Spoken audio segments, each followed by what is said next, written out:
It's Christmas 1979, and time for a look back on a decade of the big match, with some familiar faces from on and off the pitch.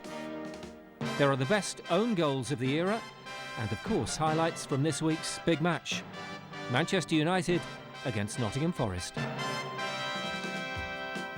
And welcome to this very special Christmas edition of The Big Match. And it's special because we have two outstanding games for you today from yesterday's much-reduced programme, the best of the bunch, in fact. Manchester United against Nottingham Forest. And also Everton against Manchester City. And from the international scene, West Germany against Turkey. But it's also a special programme because today we celebrate 10 years of Big Match Christmas shows, which means that some of our guests on the programme today from past shows are Elton John, Kevin Keegan, Mick Shannon, Peter Cook, Rodney Marsh, Bobby Moore, and a couple of little dogs that gave us all a laugh. And indeed, on that sort of subject, we're also going to be bringing you the best fun spots of the 1970s. And to round it off, a very funny man, Jasper Carrott, director of Birmingham City, and he's got his favourite football story to tell. But first and foremost, it's action. And yesterday's important battle between two of the First Division Championship contenders, Manchester United and Nottingham Forest. And it was a game that attracted a crowd of 54,000 to Old Trafford and was covered by ATV's cameras with commentator Hugh Johns. And here he is, back in his hometown to start a new chapter in his much-travelled career. Stan Bowles played his first professional games not far from here at Main Road. Now, after spells with Manchester City, Bury, Crewe, Carlisle and Queen's Park Rangers, he wears a Forest shirt for the first time in the First Division to line up in this side. It's amazing when you look at that defence. Shilton, Anderson, Lloyd, Burns and Gray, 60 caps between them, yet Forest have just lost 5 First Division away games on the trot. Manchester United stick to the side that played so well when beating Coventry last Saturday. Gary Bailey's the only fellow there without a senior international game to his credit. The rest of them total 255 caps between them, a lot of talent. And not only are they unbeaten at home, but only 3 visiting players have scored here this season. The sharp form of Ray Wilkins was only one of the many outstanding features of United's exciting play at Coventry last week. It took him a little time to settle in after moving from Chelsea, but he managed to be worth every penny of the £825,000 that United paid for him. The referee, George Courtney of Spennymoor, County Durham, gets us away. Forest changing their strip today, of course, because of the colour clash. They're in all yellow. And the red shirts and white shorts of Manchester United. Forest now with Bowles, looking to get away to that attacking area away to our right. And now McQueen pumping that good and long for Koppel. Did well to get it back to Jimmy Nicol. The ball through for Joe Jordan. And Kenny Burns was well positioned for getting that ball clear and hit it too firmly. A very difficult pitch this. 2-3 days of very hard frost, and it's really icy on top. Bertels in, and the ball on from Bowles to Francis. Francis being chased by Nicol, and here comes McQueen at him as well. Both Gary Bailey here and Peter Shilton at the other end wearing tracksuit bottoms. That's McCarty getting the ball on to Jordan and stabs it in, and it's a goal. Joe Jordan. 1-0 Manchester United. 1:15 into the game. A dramatic start for Manchester United, justifying their second place in the table. Some side this. A mistake in defence. Lou McCarty getting the ball on.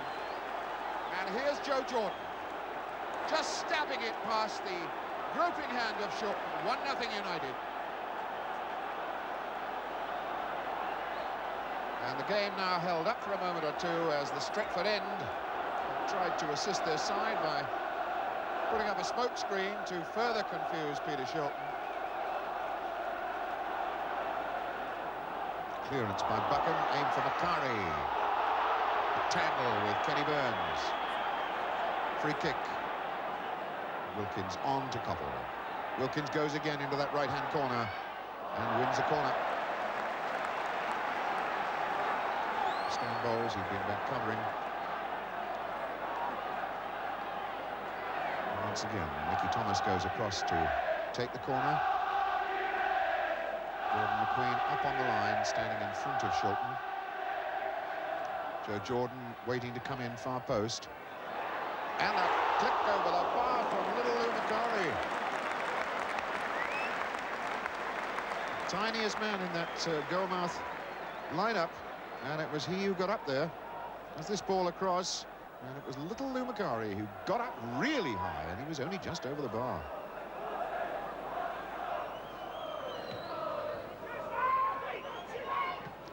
O'Neill on. O'Neill fighting to get there again, putting pressure on Thomas.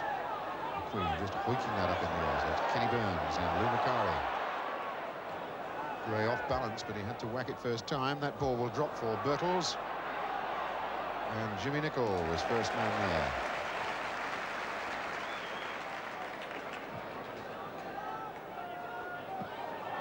Jordan and Anderson. Jordan gets it down to Thomas. Goes McElroy. The cross. So Jordan couldn't get there, and Thomas tries it. And Lou McCarry on the turn. Oh, good one, but Jordan's going to score his second goal. It's 2-0. Joe Jordan, but put it down there to Lou McCarry. This ball in from McElroy. The ball out. Thomas tried a shot on the turn, on the volley rather, didn't work for him. McCarry beats Shilton, just gets a touch there, stops it nicely, and Jordan says, thank you, I'll have that. Lou McCarry then the man who made the goal, Joe Jordan the man who scored it. McQueen. Jordan. Pumps it across to Coppell. That was a good ball. He's got support from Jimmy Nicholl. Goes instead for McElroy. And here's Nicholl now. Big long one, and nobody's picked up Jordan. And over the bar by Thomas, but that should have been a third goal. And where was that Forest defence then? To have left a dangerous man like Joe Jordan wide on the far post unmarked. Jimmy Nicholl, a beautiful ball. But where are the yellow shirts of Forest? Joe Jordan. And Thomas over the bar. A let-off. Robertson and Gray to kick it clear. It's a throw-in, says the linesman. A challenge of McCarry.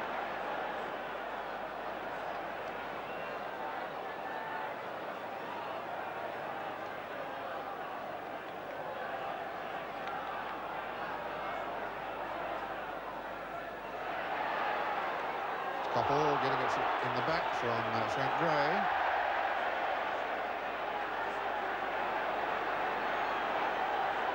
And a little bit of needle suddenly erupts over in that far corner of the field.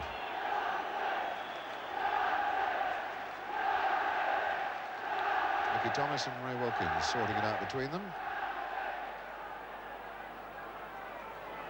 And it's Wilkins. And McQueen. Yes!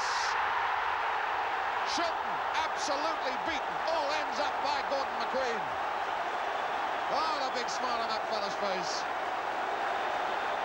Here's the free kick from Wilkins, and look at the power and challenge of this giant man. Woof! Shilton, no chance. 3-0. 2 weeks in a row, Gordon McQueen has scored for Manchester United. There's the scoreline, 3-0. 23 minutes of this first half gone, and still goals to come, I'm sure. Ken Burns. O'Neill and Buchan. And O'Neill won that one.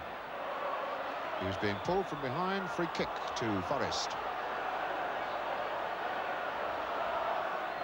Martin Buchan and Mickey Thomas were about to form the wall. Martin Buchan being waved away now.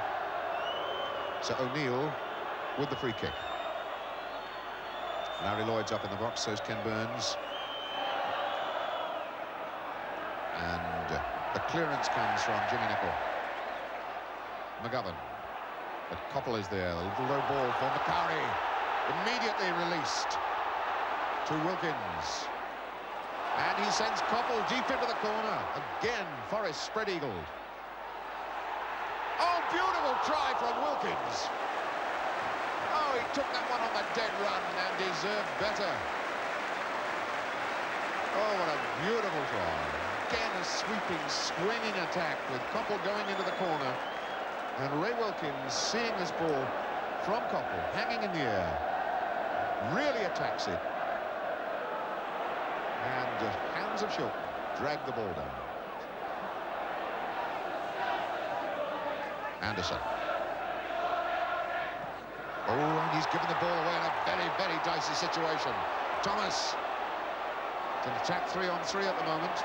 Koppel coming in from the far side. Now Forrester got a chance to bring the troops back. And Mickey Thomas promptly gave the ball away. O'Neill then to bowls. Francis wide to his left. McGovern making a run through the middle. Stan the man doing it all on his own. And a good ball off to Francis. To the line. The cross. And the ball over the bar from McIlroy. Gary Birtles got a touch to that across the face of the goals, but there was no Forrest man to capitalise. Good run here by Francis. The touch across. Touched by Birtles, but nobody there as McIlroy knocks it over the bar for the corner. And that's the closest Forrest had been for a very long time. Now Robertson with the corner. Larry Lloyd tried it. McQueen is there first. Here's Bowles. Off to Robertson. The cross for Larry Lloyd. Smother save from Gary Bailey. And United sweep back. Ray Wilkins. Tackled out of it by O'Neill. Francis going down the right. Here comes Gordon McQueen at his heels. Support from O'Neill if he wants it. Here's Anderson. And now O'Neill. O'Neill's still there. And the tenacious work of little Lou Macari, helping out his defence. Anderson. And again Lou Macari in sharply and fast. Birtles. Anderson looking for the cross. Getting the corner.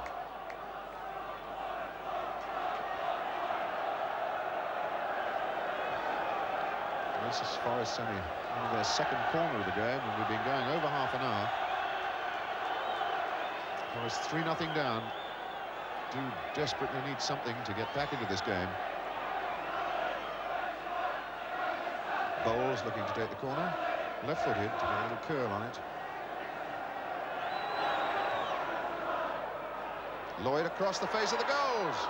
And Robertson. And McQueen stabs it away. Well, that was so close. Offside flag is up, catching Kenny Burns. Well, that was a desperate moment for the United defence, but they lived through it.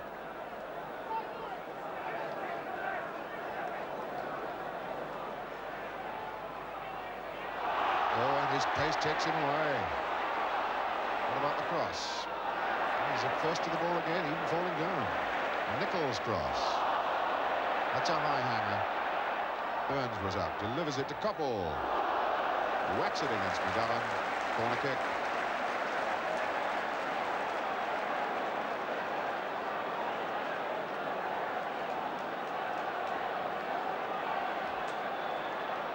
So, Thomas to deliver, left-footed. There's McQueen, number 5, on the goal line. Koppel got a touch, and McQueen misses an open goal. Came to him fast. I think the ball really hit McQueen on the head rather than he doing anything deliberate. Might be able to see more clearly as this corner comes across from Mickey Thomas. It was Koppel who got a touch here, and the ball flashes onto McQueen's head and just wide of the post. Here's Francis for O'Neill. O'Neill is still there. The cross. And the ball out. Wilkins who got it clear. The pressure still on from Forrest as Robertson goes at them. Jimmy Nichols' header. Back to Robertson. Invites O'Neill to cross one in. See what he can do. And he dwelt. And Thomas bit.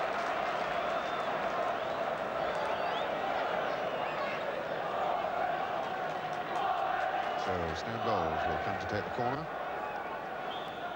Wondering if he might get a chance at this. And chipped away beautifully by Bailey and stabbed away over the bar. Jordan, I think, have got it over the bar. Go for a corner on the far side of the park. Tremendous reactions by Bailey. So, yet another corner. Barely 20 seconds of this half left. Because Bailey can't get there, McQueen did. McElroy thumps it clear. And again. And the break on for United with Wilkins. Oh, he should have done better than that.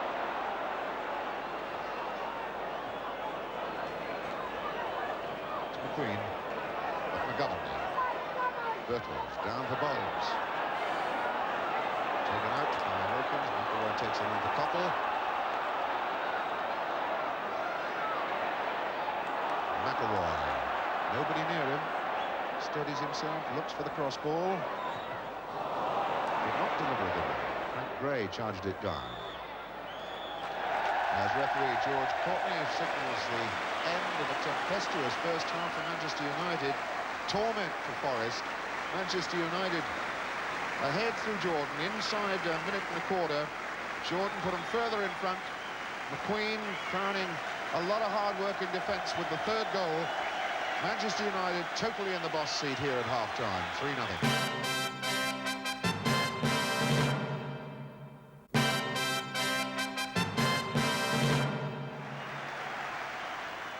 It's the all-yellow strip, Nottingham Forest. Now attacking the goal to the left, the goal in which United planted those 3 first-half goals. Once again, the pressure builds on the Forest defence. That was Mickey Thomas going up the corner against Viv Anderson.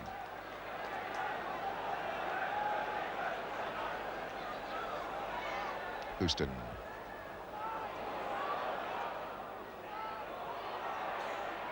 And the shot, no, a free kick's already been given for pushing. Here's Lloyd for Forest. Robertson is not going to cancel that. After Francis. Well, Francis looking for the penalty. It was never on for him. In the meantime, United cut back through Coppell.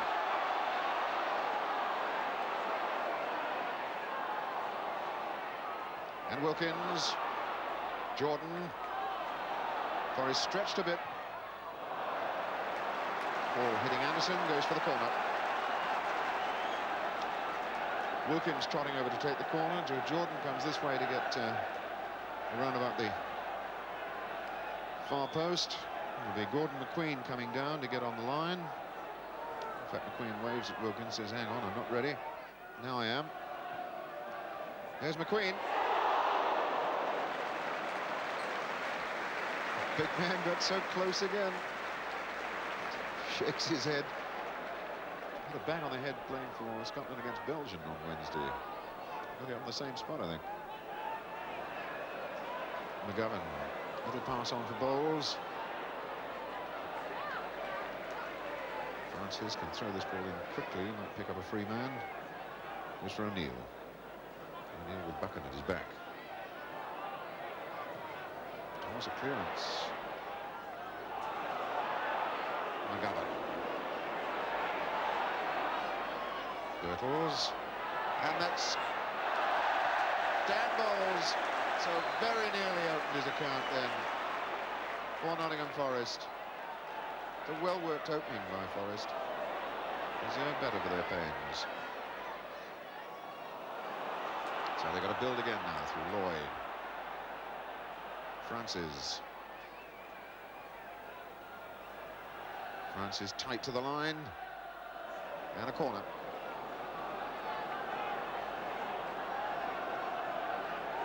Bowles goes to take the corner. It's Francis going near post.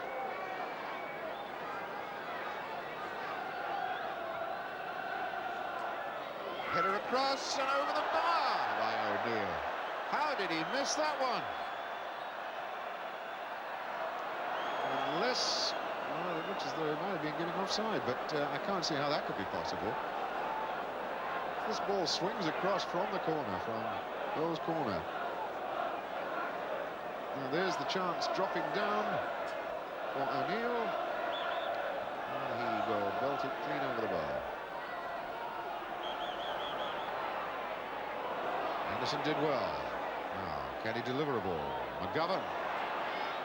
Stretched wide for Robertson. Here's a chance. Once again, the chance was there and it went begging. And Forrest constructed something very neatly that time, mostly through the work of Anderson. McGovern in, sees Robertson unmarked, and there's a whole piece of goal for Robertson to aim at. He had all the time, kills the ball, but off target. Thomas again, the tackle. It was handball. Well, the referee overrules his linesman. And that looked as though the ball had gone out. And still Forrest can't get it near the goals. Francis, good try. Bailey away. Oh. Trevor Francis. Let me see the quick turn here as that ball bobbles about. Francis the first man to it. Turns here. Snapshot. Bailey reacted very well indeed.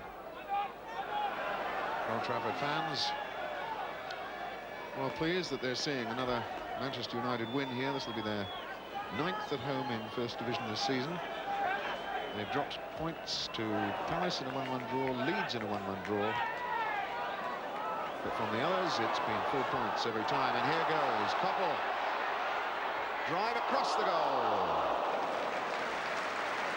That, I suppose, is as close to being United's best-looking chance of this second half. Joe Jordan's ball on. Koppel not picked up. Difficult angle, aims for the far post and was well wide. And referee George Courtney ends the entertainment here just before Christmas. And the festive spirit, happy for Manchester United fans. The first half goals of Joe Jordan 2, Gordon McQueen the third, wrapping up 2 Christmas present points for Manchester United here at Old Trafford, beating Nottingham Forest 3-0. Well, after the game, the Manchester United manager Dave Sexton said, "For the first 25 minutes, it was the best football United have played since I took over. We are now in the right mood to take on Liverpool at Anfield on Boxing Day." Well, you can see just how tight that is at the very top there. Liverpool, Manchester United, both with 30 points. And look at the gap they've opened up. 6 points now on the rest of the field there. And I think the only thing worth commenting really on the rest of the field at that moment is that Southampton have forced their way up into 4th position. All right, coming up later on in the Christmas special, we've got some star names for you and some laughs to go with them. And highlights also from the game between Everton and Manchester City. That comes up after this break.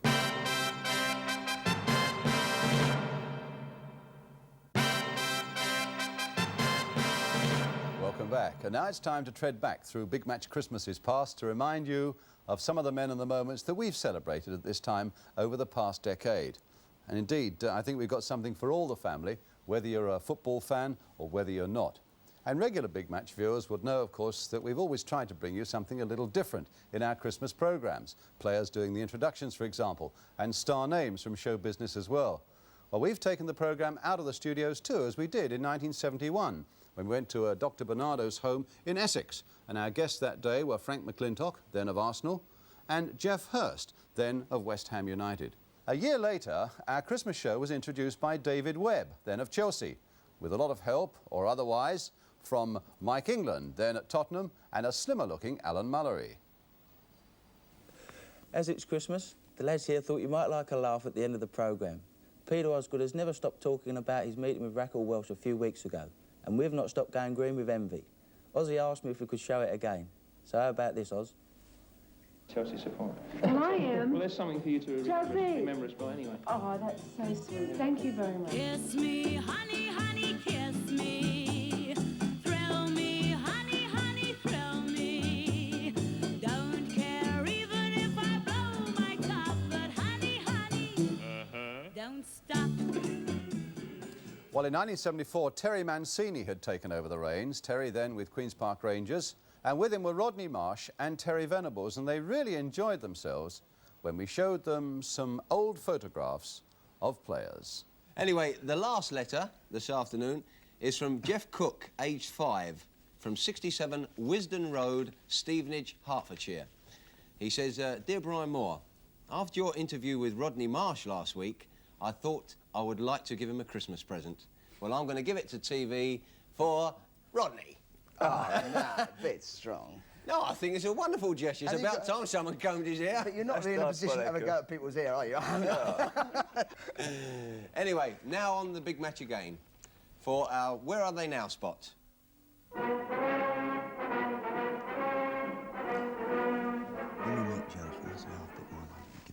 And this week's Where Are They Now spot is a little bit different. I can guarantee some shocks and laughs. The fellas we're going to look at now are still playing today. So let's turn the clock back and see how many of them you can recognise. Here's the first one. Rob. That's the FA Cup in 1960. Oh, seriously now, who's that? That's a rascal haircut, isn't it? That's my good friend Alex Stepney. Alex Stepney, very good. Yeah. Oh, goodness gracious. No, that's the FA Cup in 1962. That's rent and ugly, isn't it? Oh, no. Oh, I didn't think he had ears. I'll guess Rodney Marsh. Yeah. Oh, Jeffrey. Yes. It's bugs, look. Oh, he won't be happy with that one. He won't be too impressed. But anyway, he's not in the London area, so we can have a go at his ratings. Rent at Hampstead, isn't it? Oh, okay. Where do he keep getting his ears from? Own up, seriously. Peter Bonetti, yeah. Peter Peter Bonetti looking well there, cat. Yeah, go on. Oh, yeah. Have a spot up. That's Valdoma Venables. Spot the spot.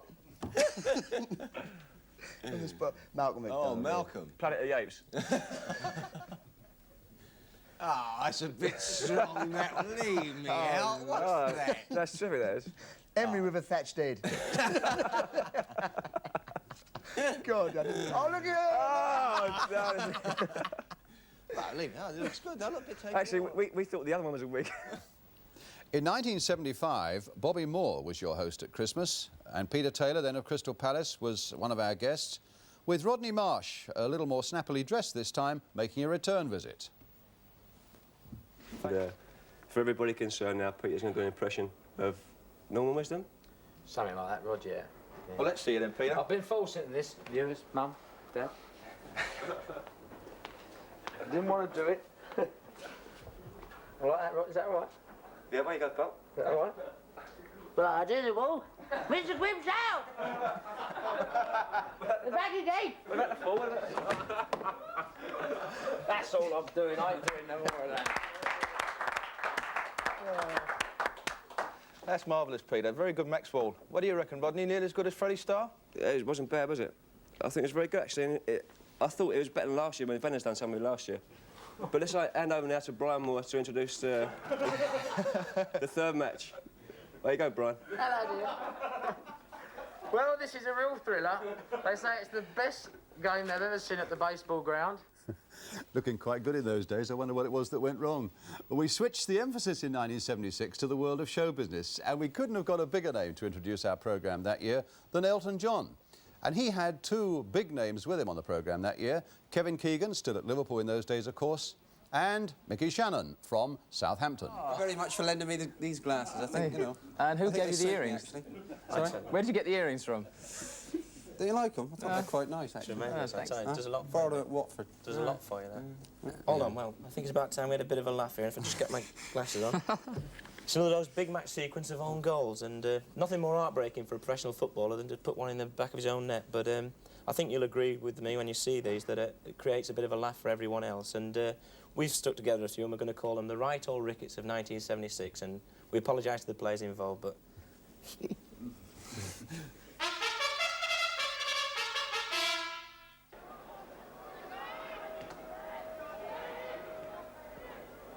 Davey to Lindsay, good play there, and just a little too high, an own goal by Ernie Howe.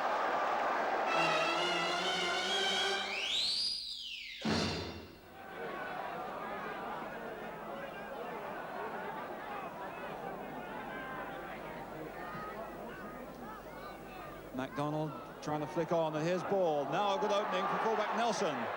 Oh, and an own goal of Hunter.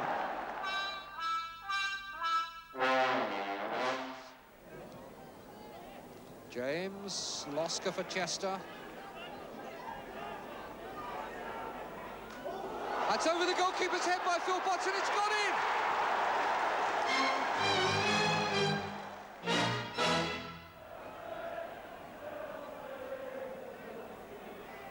Reed, Byram's flick.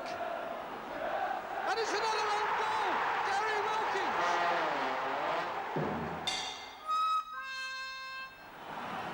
And the pressure now back on United.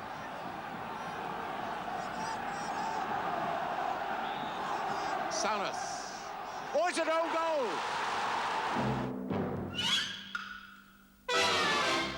But coming up next, West Germany against Turkey, Everton against Manchester City, and an interlude from Mr. Jasper Carrott. That's in a moment.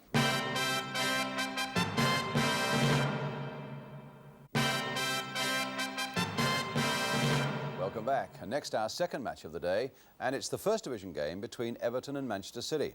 It was covered by the cameras of Granada Television with the commentator Gerald Sinstadt. Everton here are in the white shorts, and there's a seasonal start to the game. It's Paul, is it? Hello, Paul.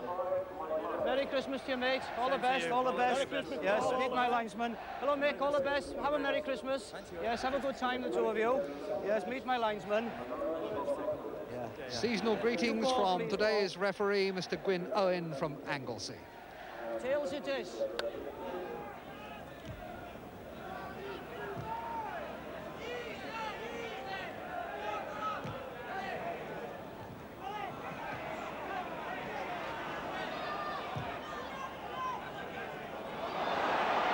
And now Daly scores. And Daly makes it 1-0 for Manchester City and goes to get the acclamation of his new fans. Mistake here in the Everton defence, and it was easy for Steve Daly. That's 1-0 to Manchester City. Donachie, and on again for Daly. Daly getting into very advanced positions from midfield and very prominent and very influential on the opening phase of this game. It should be Hodges, and he's dropped it but recovered very smartly indeed. Heart-stopping situation for a goalkeeper, and he thinks he's got a ball like that. Came over here and Hodge had it, and suddenly it slipped out of his gloves, but he was very quickly down before Bennett.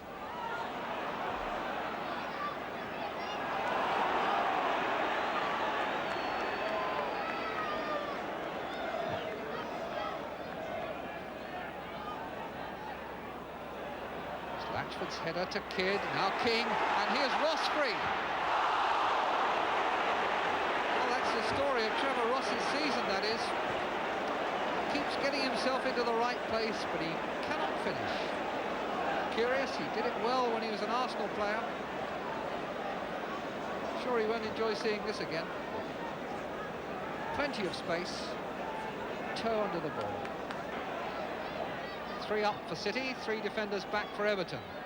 1 by Shinton for Bennett. Daly has come up to make a 4th for City, and Bennett is dancing his way through. Awkward for Lions, and Henry has scored!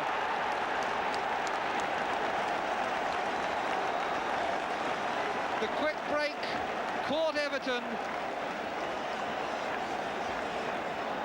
City were up there even-handed, 3 against 3. Then Bennett did some good work, and it bounced awkwardly there for Lions. He didn't quite know what to do with it, but Henry did.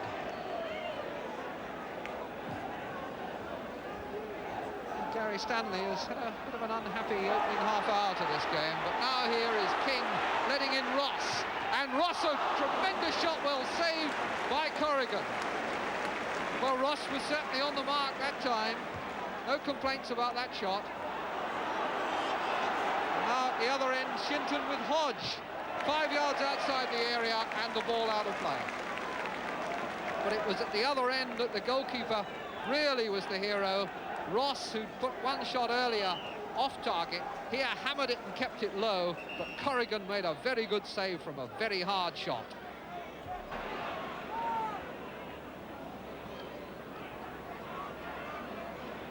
Stanley, Kidd, Ross, and Gidman going to his right, and through the middle there is King. And Hartford's shot, well taken by Corrigan. Quick snapshot there by Asa Hartford, denied by his former teammate Joe Corrigan. Kidd.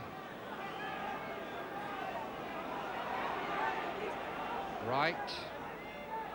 Latchford. Nicely played. King for right. That was a very good move, the best we've seen from Everton so far. Lovely build-up to get Billy Wright in for the shot. Latchford involved here. Then King with that little flick off, and Wright coming through, got the shot in under pressure and put it wide. And Daly again. Under pressure from Stanley. Stanley gets another bite. Still Daly. And Daly may in the end need to use Joe Corrigan, or he may look for a goal kick. What he's got is a throw-in for Everton. And he wasn't too thrilled about it either. King. Lyons. Hartford. And now King. Clear run on goal. And should have scored. Tried to make certain. May get it yet. Corrigan makes the save. Andy King, usually so deadly in those situations, wanted to make absolutely certain and maybe left it a tenth of a second too late. Here he goes. Dummies. Corrigan doesn't respond, and as Corrigan goes down, his knee saves. And then he's just in the right place to plunge with his knee again at the second.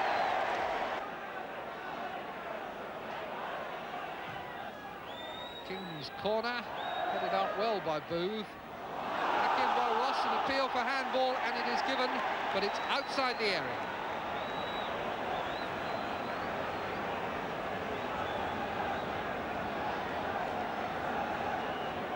So, Corrigan wanting 5 in that wall. That's what that outspread, upraised left hand means. And there it is from the front. He's got a good 5 in there. 1, 2, 3, 4, 5, 6, 7 almost. And Everton aware that here is a chance to blast themselves back into the game. Turn for Kidd, and he's done it! Brian Kidd, against his former teammates, pulls Everton back to 2-1. City were clearly worried that it could happen. Certainly Joe Corrigan was. All the time spent lining up that wall, but Everton beat it by the simple classical means. A touch wide to change the angle, and a trusty left foot from Brian Kidd.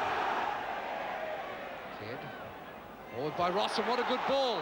King couldn't take it, maybe Hartford can, or perhaps Stanley. Got the impression again that Stanley wanted to make too certain of that. And it may be that these midfield players are conscious of the problems.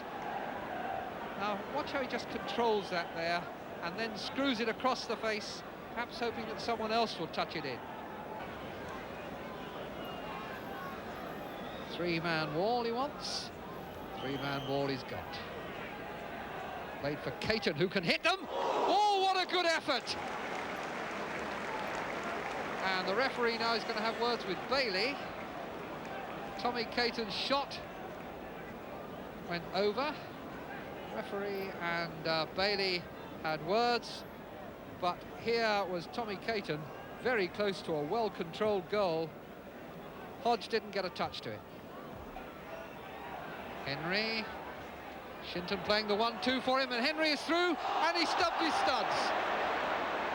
Had the goal at his mercy, and it looked to me as though his studs may have stuck in the turf, and Hodge was able to snatch the ball up. This looked like the best chance of the game. Henry is clear through here, waits for the ball to catch up, and then somehow his right foot wouldn't go through with it. And 2-1 to Manchester City is how it finished. Now that bonus match that I promised you, and it comes from West Germany, because yesterday the West Germans played Turkey in a European Championship match in Gelsenkirchen. a match that would decide whether the Germans went through to the finals in Italy this coming summer. Well, the Germans are in white here, with a 70,000 crowd just before Christmas. That's not bad. With a little chip there from Bonoff, and a tremendous save by Şenol in the Turkish goal there. But the Germans went ahead after 16 minutes. And Klaus Fischer was the scorer of their goal. I must say there was a touch of offside there as the ball is played back to him. But the referee allowed it. The linesman kept his flag down. Rummenigge playing the ball in there. Clearly a hint of offside about it. But the goal stood. 1-0 then to West Germany. Ball played in again. Fischer, tremendous header of a ball, and the shot blocked there, and a tremendous scurry here in the Turkish penalty area until it's finally hammered away. In the second half, the Germans still had much more of the game. Stilicher again, who'd come from Spain for this game, just wide with that one, pushed around by Şenol, who was kept very busy the whole afternoon. Manny Kaltz now, one of Kevin Keegan's teammates out at Hamburg. Tremendous right back, having a great season, and what a lovely cross by him there, causing all sorts of troubles, but headed wide by Fischer, the number 9. And certainly anybody who talks about Turkey getting stuffed 3 days before Christmas is quite out of order, because in fact it wasn't until the very last minute of the game, after a substitution had been made and Zimmermann came on, that the Germans got their second goal, and it was scored in fact by Zimmermann almost with his first touch of the ball. Fischer again on the ball here, tries to get a 1-2 going there, Zimmermann. It comes back off a Turkish defender, in fact, back to the big defender, and he makes it 2-0. 2-0 to West Germany, and a win that qualifies them for Italy. Well, our final guest on the programme today can look back on 1979 with a real warm feeling. Jasper Carrott has made it big in 1979 as an entertainer, both on stage and on ITV. But maybe one thing that gave him as much satisfaction as that came a few weeks ago when he was invited to become a director of Birmingham City, a club that Jasper has supported for 25 years. Now, Jasper joined me for a little celebration in the Big Match office earlier this week. It's good to see you down in London town. It's been a marvellous year for you overall, hasn't it? Professionally. Yes, Brian! This is the breath gap, is it? Right. It appears that way. Yes, it's been a terrific year, terrific year. And as a professional... Well, thanks very much, Brian. It's really, really nice talking to you. I can see you're in a very forthcoming mood today. Yes, I suppose it's the... after 10 years, it's something that you work towards, and then when it actually arrives, you don't even realise it until someone like yourself says, hey, it's been a terrific year. And you look back and you think, yeah, let's hope next year's as good. And the culminating thing, of course, was Birmingham City, a director. Yes. Tell me how that came about. I started off 25 years ago, and I supported Birmingham, and they won promotion from the second division.